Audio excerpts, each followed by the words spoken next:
Hello there.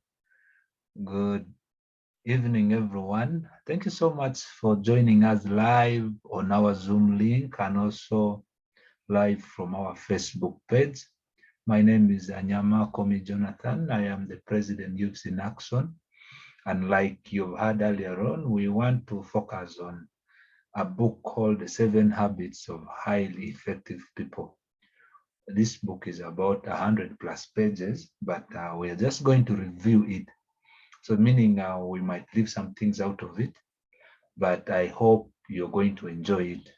The 7 Habits of Highly Effective People is a very, very good book that I recommend for everyone out there to read. If you haven't read it yet, it's a book that has sold over 50 million copies now currently. And it was written by Stephen Richards Covey, who is an American educator, an author, and a businessman who also sometimes goes and speaks as a keynote speaker to some events. He was born in 1932 and died just recently, 9 years ago in 2012. The 7 Habits of Highly Effective People is a book that talks about 7 habits that people who want to be effective in their workplace, in their school, academic life, in their marriages, in their just everything that you think you need if you want to be effective in whatever you want to do. It is the book that you have to read. So I would like to thank Youth in Action, who came up with this brilliant idea that we need to share this with you guys. Please like our Facebook page and so that you can keep in touch whenever we go live to talk about these things. So what are the 7 habits? The 7 habits, like I said, are habits. So they have been listed on the habit on the desk there. You can see there on the slide that there are actually 7 of them. But in 2004, they added one more to make them 8. So as Youth in Action and as you people who are joining us for this live, we said we are going to talk about all the habits one by one and one habit per day. So by the end of this first season of this mentorship series, you'll be able to understand all the 7 habits. So to begin with, just what's a habit? Yeah, a habit defined by the Oxford Dictionary is that it's a set of things that we repeatedly do, right? So, for example, someone will tell you that, for me, I have a habit of praying before going to sleep. So if someone prays every evening before going to sleep, that's a habit. Someone can tell you that, for me, I have a habit of drinking over the weekends. It's a habit. Sometimes we as other people like referring habit to other people. For example, we might say that, he has a habit of biting his fingernails, right? So if someone does something quite oftenly, then we refer to it as a habit that is associated with them. So the bottom line of everything here is that, remember, we are what we repeatedly do. So if you know that you bite your fingers every day, that's your habit and it is what defines you. If you are someone who doesn't keep appointments, then it becomes a habit and that is what they know about you. So the 7 habits, as we dive into them, are divided into 3. The first is the lower triangle, as you can see down here, which has 3 habits in them, the first, second, and third. And lucky enough, today we're going to focus on habit 1, which is in the lower triangle. And habit 1, 2, 3 comprise what we call the private victories. The private victories are things that you win on your own. You don't need other people's help to do them. You need to do them on your own, right? So that is what habit 1, 2, 3 tells us, that there are 3 habits that personally you must have before going to the people, because they will help you to win personally. These are the things that makes you stand out. Then habits 4, 5, 6 are public victories. Public victories mean that you can't do them alone. You have to make sure that other people are involved in them. So when you have habits 4, 5, 6, then you will learn that you're going to win as a team. You're not going to win alone. You'll say, oh, I want to win with my team. Habit 7 stands out among them that it renews your energy to either win personally or to win with the given groups of people that you're working with as a team. So let's revert back to birth.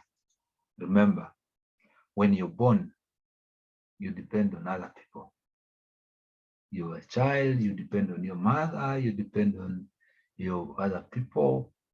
Then when you reach 15 years, you'll say, oh, I'm now becoming a man or I'm becoming a woman at adolescence. And you'll be like, I want to start doing things on my own.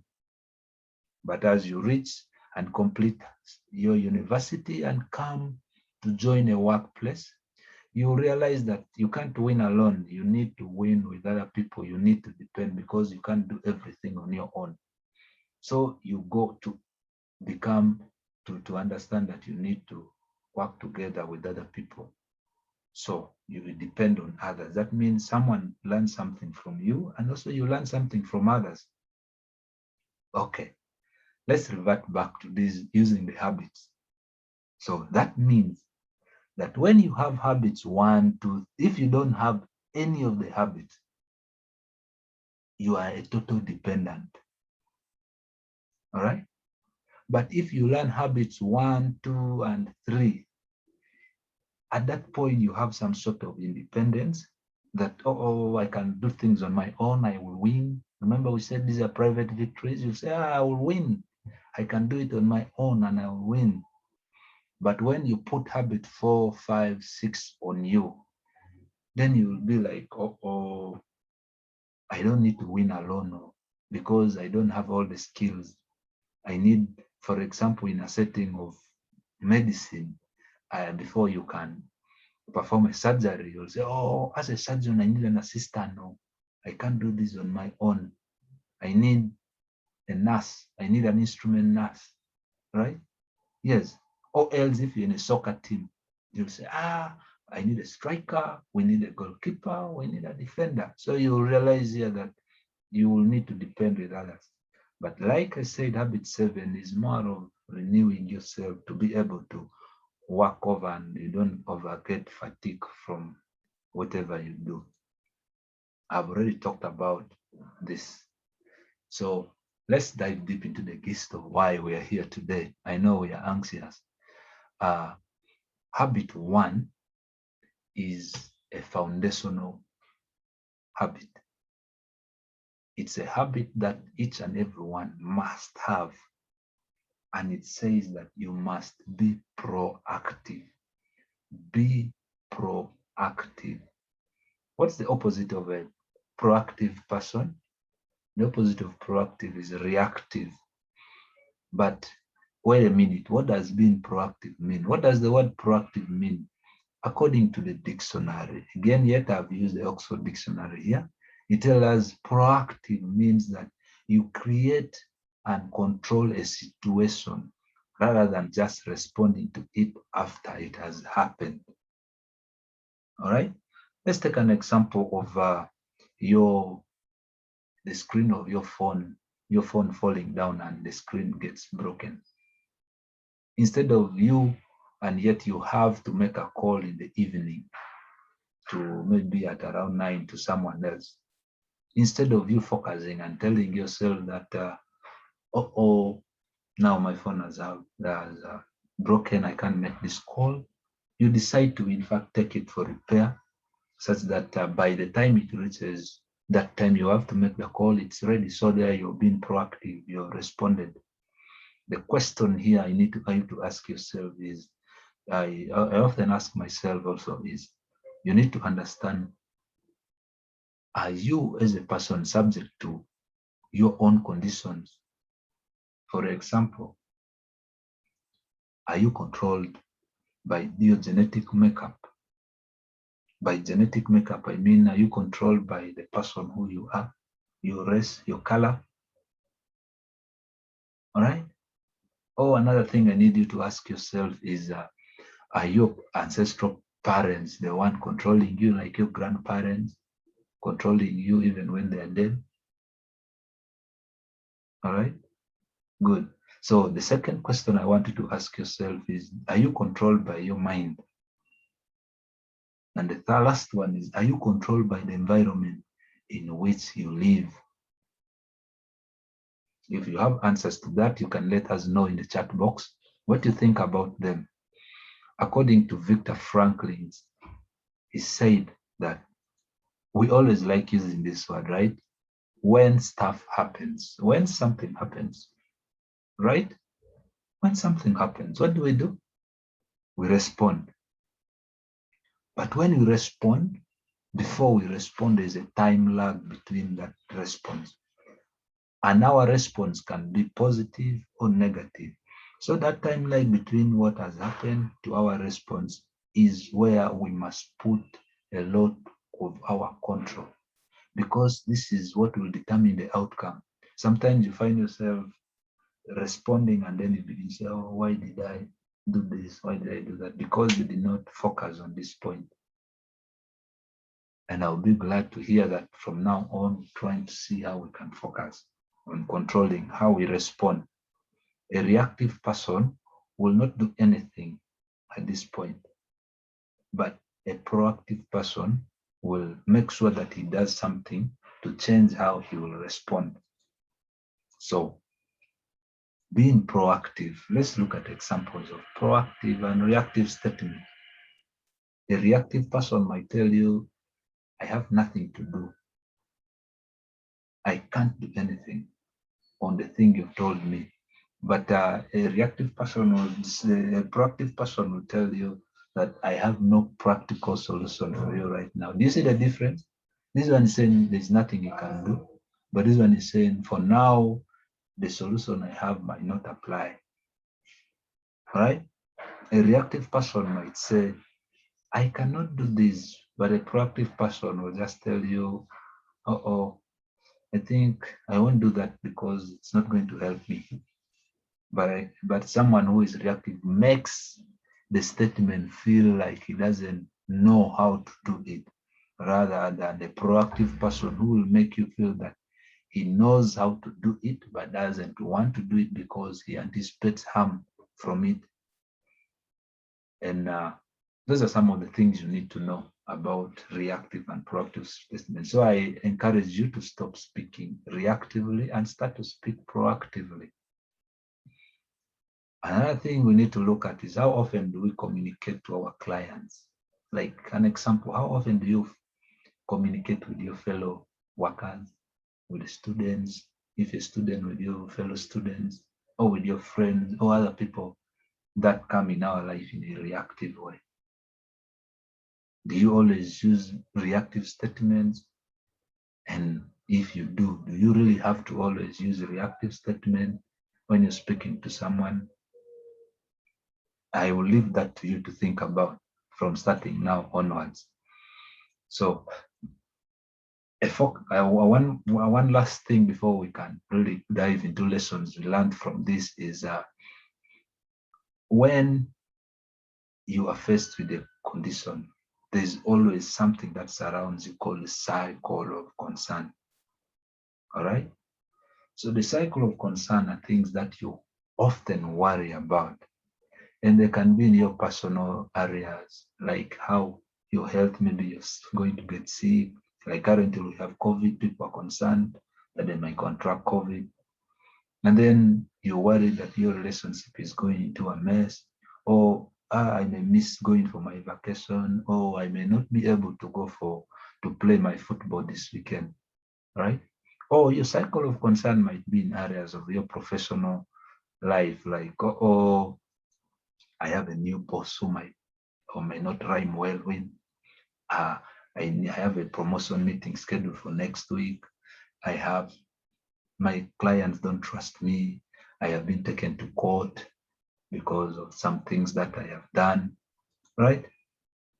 Then apart from your circle of concern, inside the circle of concern, there is a circle called the circle of influence.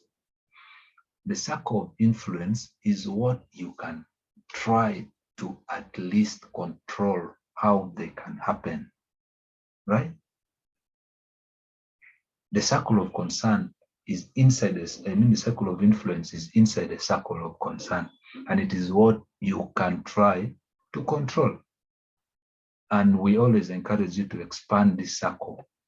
You push it to include areas where you can, but there are some concerns that you can influence, and there are some concerns that you cannot influence. Expand the circle of influence to reach to the circle where to those points which you can at least control them, right? You can see here that this person has expanded his circle of concern from being small here to all around 3/4 of the circle.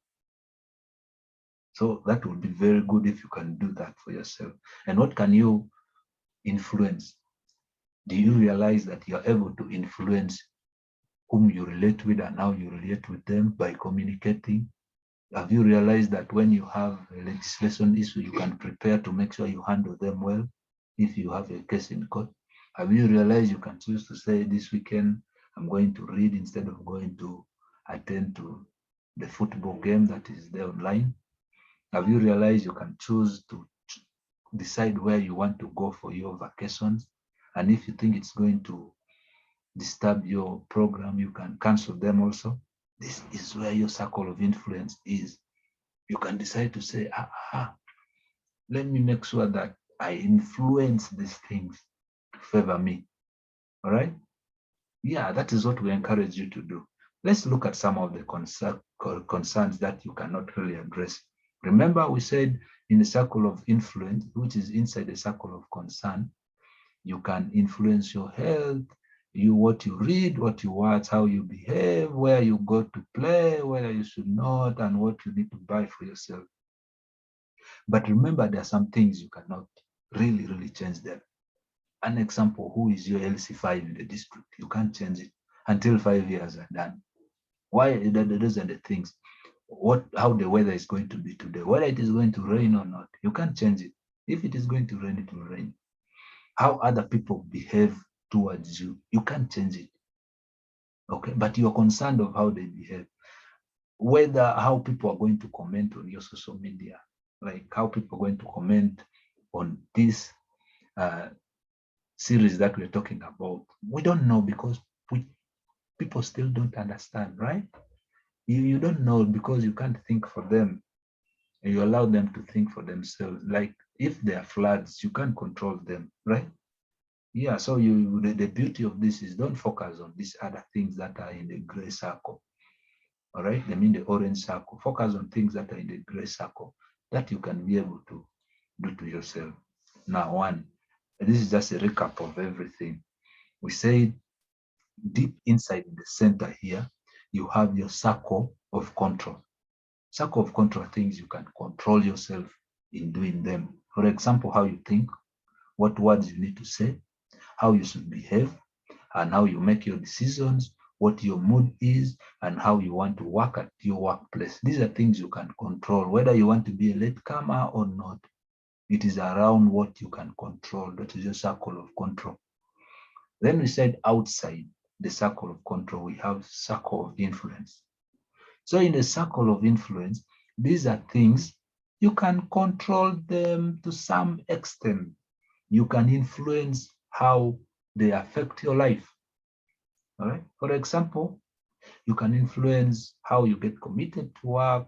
You can influence and also terminate people who abuse you on your Facebook page, let's say, for example, or comment poorly. You can control what your reputation is. You can control the person whom you want to vote for, right? You can influence that I want to vote for this person.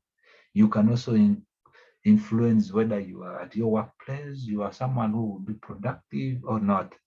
These are things we want you to focus on and to improve on, right? We want you to expand this circle as much as you can. But then lastly, we say there are those circle of concern which you cannot do anything for them. For example, all right, the weather, if there are government policies like they want you to pay taxes, you can't control them, you have to do them. Like if there's traffic, you can't really control them, right? If you are born as a Madi, you can't say that I need to be born as you want to change to be a Muganda. It can't happen. You remain like that. So even if you're concerned you want to be a Muganda, you can't do anything to control them. All right? Those are the things we don't want you to focus on. Please put much of your energy. A proactive person will know that he has to be able to control this part here very well and also expand his circle of influence. So lastly, what are the lessons that we have learned from the 7 habits? The first habit, I mean. So the first habit says that, well, the lesson we have learned from here is that you must take an initiative to make things happen. How do you do this? By making sure that you seek for new ideas and ways of how to do things wherever you are. Please and please and please and please do not let a negative environment affect your behavior and your decisions at your workplace, with your friends, with your what. Some people come and regret that, future, I wish I had not done this. Remember when we told you that there's a point, that period which you can control between stimulus and how you respond? Please make use of that time positively. And you need to work on things that you can do something about. That is your circle of control and circle of influence. Please and please don't focus on the circle of concerns that you can't control. They are going to waste your time. And then you should also know that if you make a mistake, you need to learn from it. There are some things that I encourage you to do. A great man once said that when you make a mistake, you've actually learned a way of how not to do things in that way to make sure that something happens. So take your mistakes positively and learn from them. And then when you're faced with a problem, don't just sit there. Try and take an initiative to find solutions rather than reporting the problem and waiting for other people to solve them. At your workplace, be a team player and say, oh, if something happens and you know that it's going to have a bad repercussion, you try to respond. And lastly, you must expand your circle of influence and not the circle of concern. Leave the things you can't solve out because they will waste your time at the end of it all and you will not make it. Otherwise, thank you so much for listening to us. Like I told you earlier on, this program was brought to you by Youth in Action. It's a youth-led community-based organization in Adjumani, Moyo and Obongi district, working in Manisam region. Thank you. We invite you to like our Facebook page and please just search for Youth in Action and you'll find us. If you want to talk to us, the number is up there. You can call us or write to us at youthinaction@jumani@gmail.com. We'll be very glad to read your concerns, and if you have questions, please type them in the chat box on Facebook, social media, other social media handles, and also you can just email us your question and we see how to address them. Otherwise, thank you so much for tuning in, and I wish you all the best of the day and the night. See you guys tomorrow. Please do invite your friends to also come and join us live tomorrow at the same time as we talk about the second habit. A brief thing you need to know about the second habit is that it says begin with the end in mind. So I want to ask you a question that I will still come and ask you tomorrow is, assuming that this was your coffin, the question I have for you is, how do you want the person who is eulogizing you to talk about you? How do you want people to remember you? If this was your retirement, how do you want people to remember you from your workplace? If this was your 100th birthday, how do you want people to remember your century of life on earth? That is the second habit that we shall talk about. And please, if you want to understand what it means and a review about it, join us tomorrow at the same time to discuss about it. Thank you so much and have the best of your night. Goodbye.